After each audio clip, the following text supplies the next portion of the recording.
Hi everyone, welcome back to Heiskell's Daily Highlights. Today is Fun Read Friday, and I have a special story for you today called The Lion Inside. Now this is one of my favorite books. It really tells a story of building your courage and building friendships. So I hope you enjoy it as much as I do. The Lion Inside by Rachel Bright. In a dry, dusty place where the sand sparkled gold, stood a mighty flat rock, all craggy and old. And under that rock, in a tiny full house, lived the littlest, quietest, meekest brown mouse.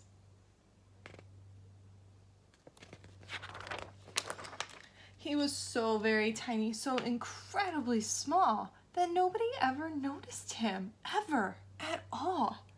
He got stepped on and sat on, he missed out on stuff, ignored and forgotten. His mouse life was tough.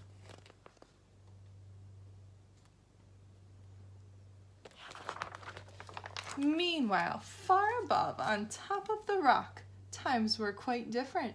It was lion o'clock. This huge, toothy creature made sure everyone saw how important he was by how loud he could roar. He was head of the pack. He was shouty and proud. He loved flexing his biceps and wowing the crowd. Yes, all were impressed by this mighty king cat. If only, thought Mouse, I could be more like that.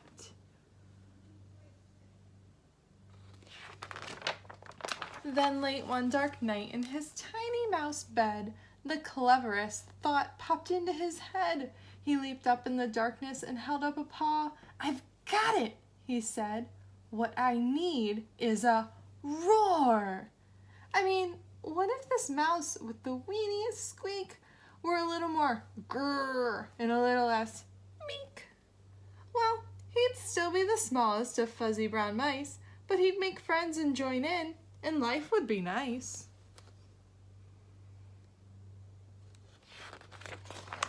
Yes, thought the mouse, I must find out how. I will learn how to roar, and I will learn it now. But it wouldn't be easy. There was only one beast who could teach him this thing, but might make him a feast.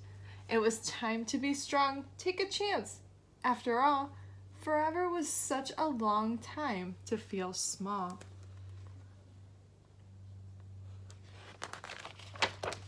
So he made himself brave, and he thought like a winner. He set off for the top, hoping not to be dinner. It felt like the scariest thing he could do. But if you want things to change, you first have to change you.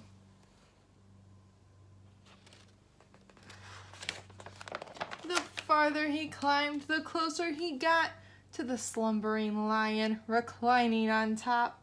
Then, at last, he stood on his tippy toes.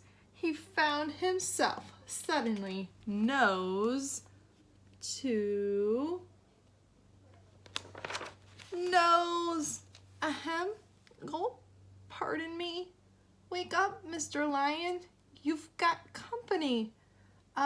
Squeak, Mr. Lion. What I've come to you for is squeak.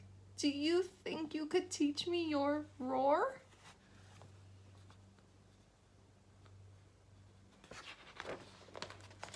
A silence befell that twinkling plain. Lion opened his eyes and puffed out his mane.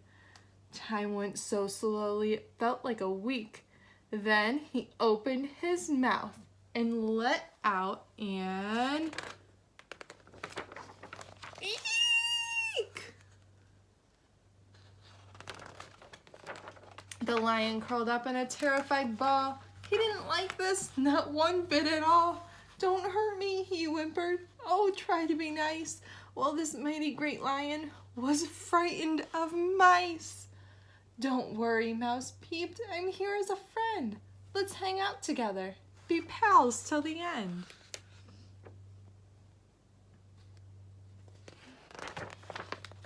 That was a magical moment for sure, when the mouse didn't feel at all small anymore.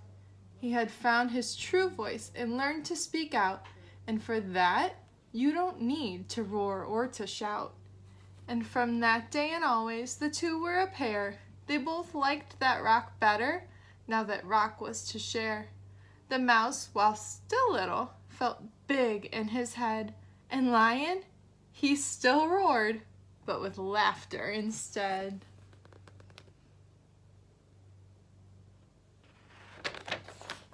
Yes, that day they both learned that no matter your size, we all have a mouse and a lion inside. I hope you enjoyed that story and message. Have a wonderful weekend. I'll see you soon. Bye.